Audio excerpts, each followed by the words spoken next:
Major depressive disorder affects 16 million Americans, and treatment is difficult. We often find ourselves in a position to reevaluate a patient treated with a first-line antidepressant who has not achieved remission.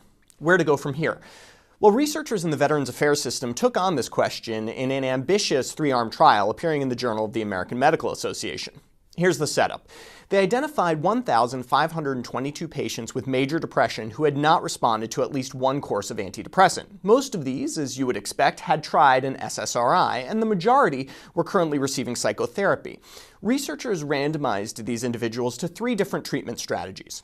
1. Switch the current drug to bupropion, a norepinephrine-dopamine reuptake inhibitor. 2. Add bupropion to whatever they were already taking. And 3, what might seem a bit unorthodox to those of us who don't treat a lot of depression, add aripiprazole, a second-generation antipsychotic. The primary outcome was remission of major depression.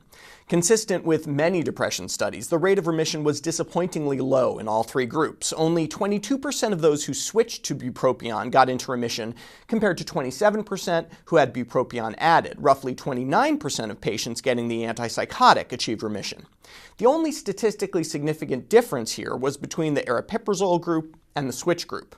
Moving on from full remission, the authors also examined which strategy would at least associate with a significant reduction in symptoms. The antipsychotic strategy performed better than both other strategies in this analysis. But aripiprazole has a bit of a rougher safety profile than bupropion, so we might not be too eager to go shopping in the antipsychotic aisle for depressed patients. Unsurprisingly, weight gain was substantially higher in the aripiprazole arm, as was somnolence, akathisia, and extrapyramidal symptoms. Those who got bupropion tended to get a bit more anxiety and jitteriness, again not surprising considering the stimulant effects of that drug. We also need to remember the population here. These patients were recruited from VA hospitals. And as a VA physician myself, I can tell you that depression in veterans feels a bit different than depression in the general population.